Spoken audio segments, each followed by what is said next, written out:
ಸುಮಾರು ಜನ ಕೇಳ್ತಾ ಇದ್ರು ಕರಡಿಗೆ ಟ್ರೈನಿಂಗ್ ಆಗ್ತಾ ಇದೆಯಾ ಇಲ್ವಾ ಏನು ಎತ್ತ ಅಂತೇಳಿ. ಏನಕ್ಕೆ ಈ ಮಾತು ಕೇಳ್ತಾ ಇದ್ರು ಅಂದರೆ, ನಾನು ನಿನ್ನೆ ಒಂದು ವೀಡಿಯೋ ಹಾಕಿದ್ನಲ್ವ ಕರಡಿ ಬಗ್ಗೆ. ಸೊ ಕರಡಿ ದಸರಾಗೆ ಈ ಸಲ ಬರಲ್ಲ ಅಂತೇಳಿ. ಅಂದರೆ ಅದು ಓಪನ್ ಒಪಿನಿಯನ್, ಕರಡಿ ಈ ಸಲ ದಸರಾಗೆ ಬರಲ್ಲ. ಬಟ್ ಆದರೆ ಫ್ಯಾನ್ಸ್ಗಳಿಗೆ ಏನು ಮಾಡೋದು, ನಮ್ಮ ಆನೆ ಬರಬೇಕು, ಸೊ ನಮ್ಮ ಊರಿನ ಆನೆ ಬರಬೇಕು ಅಂತ ತುಂಬ ಜನದ ಆಸೆ ಅಲ್ವಾ. ಹಾಗಾಗಿ ಎಲ್ಲ ಕೇಳ್ತಾಯಿದ್ರು ಏನು ಈ ಸಲ ದಸರಾಗೆ ಬರ್ತಾನೆ ಏನು ಅಂತೇಳಿ. ಸೆಲೆಕ್ಷನ್ ಪ್ರೊಸೆಸ್ಗೆಲ್ಲ ಭಾಗಿಯಾಗಿರ್ತವಲ್ವಾ. ಸೊ ಹೆಂಗೆ ನಿಂತ್ಕೋತಾನೆ ಏನು ಎತ್ತ ಅಂತೇಳಿ ನಮ್ಮ ಏನು ಸೆಲೆಕ್ಷನ್ ಮಾಡ್ತಾರೆ ನೋಡಿ, ಅವ್ರು ಅದನ್ನ ಪಾರ್ಟಿಸಿಪೇಟ್ ಅಂತಿಂತೂ ಮಾಡಿರ್ತಾರೆ.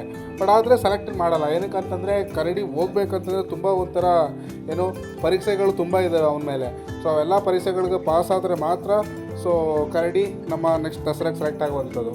ಈ ಕರಡಿ ಒಬ್ಬನ ಬಗ್ಗೆ ಮಾತಾಡ್ತಾರೆ. ಎಲ್ಲ ಸಾಕಾನೆಗಳು ದಸರಾಗೆ ಬರಬೇಕಂತಂದರೆ ಸೊ ಮೆಜಾರಿಟಿ ಬಂದು ಆನೆಗಳು ಹೇಗಿರ್ತವೆ, ಸೊ ಎಷ್ಟು ಕಂಫರ್ಟಾಗಿರ್ತವೆ, ಜನರ ಹತ್ರ ಹೊಂದ್ಕೊಳ್ತವ, ಏನು ಎತ್ತ ಎಲ್ಲ ನೋಡ್ತಾರೆ. ಒಂದು ಮಾತ್ರ ನೋಡೋದಂತಲ್ಲ.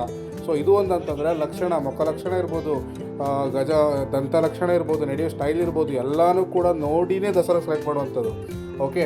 ಸೊ ಹಾಗೆ ನನ್ನ ತುಂಬ ಚೆನ್ನಾಗಿ ಕೇಳ್ತಾಯಿದ್ರು, ಸೊ ಏನು ಕರಡಿ ಟ್ರೈನಿಂಗ್ ಆಗಿಲ್ವಾ ಏನು ಎತ್ತ ಅಂತೇಳಿ. ಟ್ರೈನಿಂಗ್ ನಡೀತಾನೆ ಇದೆ. ನಿಮಗೆ ನಾನೊಂದು ಸ್ಯಾಂಪಲ್ ವೀಡಿಯೋ ಹಾಕಿದ್ದೀನಿ ನೋಡಿ. ಸ್ಯಾಂಪಲ್ ಅಂತಂದರೆ ಇದು ಲಾಸ್ಟ್ ಟೈಮ್ ಏನೋ ಲಾರಿ ಹತ್ತೋಕ್ಕೆ ಅದನ್ನ ಟ್ರೈ ಮಾಡ್ತಾಯಿದ್ರು. ಅಂದರೆ ಮಾವುತ ಕಾವಡಿ ಟ್ರೈ ಮಾಡ್ತಾಯಿದ್ರು ಲಾರಿ ಹತ್ಸೋಕೆ. ಏನೋ ಲಾರಿ ಹತ್ಕೊಂಡು ನಂತರ ಬೇರೆ ಕಡೆ ಕ್ಯಾಪ್ಚರಿಂಗ್ ಆಗಿರ್ಬೋದು ಅಥವಾ ಮತ್ತೊಂದು ಮಗದೊಂದು ಈ ಥರ ಇರುತ್ತಲ್ಲ ಕೆಲಸ. ಸೊ ಇಂಥದಕ್ಕೆಲ್ಲ ಸೊ ನಮ್ಮ ಆನೆಗಳಿಗೆ ಟ್ರೈನಿಂಗ್ ಬಹಳ ಮುಖ್ಯ ಆಗುತ್ತೆ. ಹಾಗಾಗಿ ನೋಡಿ ಕರಡಿಗೆ ಟ್ರೈ ಮಾಡ್ತಾ ಇರೋವಂಥದ್ದು ಏನೋ ಲಾರಿ ಹತ್ತೋದನ್ನ ಹೇಗೆ ಲಾರಿ ಹತ್ತಬೇಕು, ಸೊ ಈಗ ನಿಂತ್ಕೋಬೇಕು, ಎಲ್ಲನೂ ಕೂಡ ನಮ್ಮ ಮಾವುತರು ಟ್ರೈನಿಂಗ್ ಮಾಡ್ತಾ ಇರೋದು ನೀವು ನೋಡ್ತಾ ಇರ್ಬೋದು. So okay. ಸೊ ಇದು ಅಲ್ಲದೆ ಇನ್ನೂ ಕೆಲವೊಂದು ಟ್ರೈನಿಂಗ್ಗಳು ಡೀಪಾಗಿ ನಡೀತಾ ಇರುತ್ತೆ. ಅಂದರೆ ಡೈಲಿ ಆನೆಗಳು ಕ್ಯಾಂಪಲ್ಲಿ ಇರೋಷ್ಟು ದಿವಸನೂ ಕೂಡ ಟ್ರೈನಿಂಗ್ ನಡೀತಾನೆ ಇರುತ್ತೆ. ಸೊ ಲೆಜೆಂಡ್ ಆನೆಗಳು ಏನಿದೆ ನೋಡಿ, ಅಂಥ ಆನೆಗಳಿಗೆ ಮಾತ್ರ ಟ್ರೈನಿಂಗ್ಗಳು ಸ್ವಲ್ಪ ಸ್ಟಾಪ್ ಆಗ್ಬೋದು. ಬಿಟ್ಟರೆ ಹೊಸ ಆನೆಗಳಿಗೆ ದಿನನಿತ್ಯ ಟ್ರೈನಿಂಗ್ ನಡೀತಾನೆ ಇರುತ್ತೆ. ಸೊ ನಾನು ಫಾರ್ ಎಕ್ಸಾಂಪಲ್ ಹೇಳ್ಬೇಕಂತಂದರೆ, ಫಸ್ಟ್ ನಾನು ಹೇಳ್ಬೇಕಂದ್ರೆ ಮಾವುತರು ಕೊಡುವಂಥ ಮಾತನ್ನ ಆನೆಗಳಿಗೆ ಕೇಳಬೇಕು.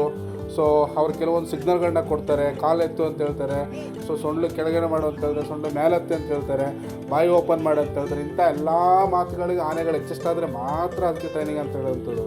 ಸೊ ಸದ್ಯಕ್ಕೆ ಆನೆಗಳಿಗೆ ಟ್ರೈನಿಂಗ್ಗಳು 100% ಯಾವಾಗ ಆಗೋದು ಅಂತಂದರೆ ಲೆಜೆಂಡ್ ಆನೆಗಳು ಯಾವುದಿದೆ ನೋಡಿ, ನಮ್ಮದು ಗಜೇಂದ್ರ ಇರ್ಬೋದು, ಇವಾಗ ಅಭಿಮನ್ಯು ಇರ್ಬೋದು, ಈಗ ಅರ್ಜುನ ಇರ್ಬೋದು. ಸೊ ಹೀಗೆ ನಮ್ಮ ಸದ್ಯಕ್ಕೆ ಯಂಗ್ ಆನೆಗಳಾದರೆ ನಮ್ಮ ಸುಗ್ರೀವ ಇರ್ಬೋದು, ಹಾಗೆ ನಮ್ಮ ಧನಂಜಯ ಇರ್ಬೋದು. ಸೊ ಇಂಥ ಆನೆಗಳು ನಮ್ಮ ಲೀಸ್ಟ್ ಆನೆಗಳು ಅಂತಂದರೆ, ಅಂದರೆ ತುಂಬ ಯಂಗ್ ಆನೆಗಳಂತಂದರೆ ಭೀಮ, ಅಯ್ಯಪ್ಪ. ಸೊ ಇಂಥ ಆನೆಗಳು ಎಲ್ಲ ಚೆನ್ನಾಗಿ ಟ್ರೈನಿಂಗ್ ಆಗಿರುವಂಥ ಎಲ್ಲ ಕೆಲಸನೂ ಗೊತ್ತು ಅವ್ರಿಗೆ. ಇನ್ನೊಂದು ಹೇಳೋ ಆನೆ ಮರ್ತ್ಬಿಟ್ಟಿದ್ದು ಹರ್ಷ, ಅವನು ಕೂಡ ಲೆಜೆಂಡ್ ಆನೆ, ಅವನು ಕೂಡ ಎಲ್ಲ ಕೆಲಸಗಳು ಗೊತ್ತಿರುವಂಥದ್ದು. ಸೊ ಸದ್ಯಕ್ಕೆ ಕರಡಿ ಬಗ್ಗೆ ಬರೋದಾದರೆ ಟ್ರೈನಿಂಗ್ ಎಲ್ಲ ಆಗ್ತಾನೇ ಇದೆ.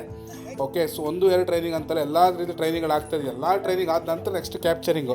ಸೊ ಕ್ಯಾಪ್ಚರಿಂಗ್ನ ಸೈ ಅನ್ಸ್ಕೊಂಡ್ರೆ ಅಫ್ಕೋರ್ಸ್ ನೆಕ್ಸ್ಟು ಮುಂದಿನ ಪ್ಲ್ಯಾಟ್ಫಾರಮು ದಸರಾ ಇರ್ಬೋದು ಅಥವಾ ಬೇರೆ ಕಾರ್ಯಾಚರಣೆ ಇರ್ಬೋದು, ಇಂಥದಕ್ಕೆಲ್ಲ ಆನೆ ಪಾರ್ಟಿಸಿಪೇಟ್ ಮಾಡುತ್ತೆ. ಯಾವಾಗ ಎಲೋನಾಗಿ ಆನೆ ನಡ್ಕೊಂಡು ಬರುತ್ತೆ ಧೈರ್ಯದಿಂದ, ಅಂದರೆ ಆನೆಗಳು ಎಲೋನಾಗಿ ಧೈರ್ಯದಿಂದ ನಡ್ಕೊಂಡು ಬರುತ್ತೆ, ಸಾಕು ಆನೆಗಳು ಎಲೋನಾಗಿ ಬರುತ್ತೆ ನೋಡಿ ಧೈರ್ಯದಿಂದ. ಸೊ ಆ ಕಾನ್ಫಿಡೆನ್ಸ್ ಬರೋವರೆಗೂ ಟ್ರೈನಿಂಗ್ ನಡೀತಾನೆ ಇರುತ್ತೆ.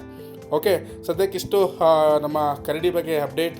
ಸೊ ಟ್ರೈನಿಂಗ್ ಅಂತ ನಡೀತಾ ಇರುತ್ತೆ. ಹೋಪ್ಫುಲಿ ಆದಷ್ಟು ಬೇಗ ದಸರಾ ಕೂಡ ಎಂಟ್ರಿ ಕೊಡ್ತೇನೆ. ಬಟ್ ಅದಕ್ಕಿಂತ ಮೊದಲು ಅವನ ಮೈಕಟ್ಟು, ಬಾಡಿ ಏನಿದೆ, ಹಳೆ ಲಕ್ಷಣಗಳೇನಿದೆ, ಗಜ ಗಾಂಭೀರ್ಯ, ಸೊ ಅದೆಲ್ಲ ಫಿಯರ್ ಮೂಡೆಲ್ಲ ಹೋಗಿ ಸೊ ಅದೆಲ್ಲ ರಿಕವರ್ ಆದ ನಂತರನೇ ದಸರಾ ಗಿಸರೆಲ್ಲ ಕನಸು. ಅದುವರೆಗೂ ಆನೆ ಚೆನ್ನಾಗಿ ಕ್ಯಾಂಪಲ್ಲಿದ್ದು ಅಲ್ಲಿ ಕೊಡುವಂಥ ಮಾವುತರು ಕೊಡುವಂಥ ಫುಡ್ ಆಗಿರ್ಬೋದು ಅಥವಾ ಅವರೊಂದು ಕೊಡುವಂಥ ಕಮಾಂಡ್ಗಳು ಇದಕ್ಕೆಲ್ಲ ಅಡ್ಜಸ್ಟ್ ಆಗಿ ಅದಾದ ನಂತರ ದಸರಾಕ್ಕೆ ಎಂಟ್ರಿ ಕೊಡ್ತಾನೆ ಅಂತ ಹೇಳ್ಬೋದು. ಸೊ ನೋಡೋಣ, ಸೆಲೆಕ್ಷನ್ ಬಿಟ್ಟಿರೋದು ಅವ್ರದ್ದು. ಬಟ್ ನಮ್ಮ ಒಂದು ಅಭಿಪ್ರಾಯ ಇದೆಲ್ಲ ಆದ ನಂತರ ಆನೆಗಳು ಸೆಲೆಕ್ಟ್ ಆಗೋದಂಥದ್ದು. ಸೊ ಹೋಪ್ಫುಲಿ ವಿಡಿಯೋ ಇಷ್ಟ ಆಗಿದೆ ಅನ್ಕೋತೀನಿ. ವಿಡಿಯೋ ಎಂಡ್ ಮಾಡ್ತಾಯಿದ್ದೀನಿ. ಹಾಗೆ ಸಬ್ಸ್ಕ್ರೈಬ್ ಮಾಡಿ, ಲೈಕ್ ಮಾಡಿ, ಶೇರ್ ಮಾಡಿ. So thank you so much.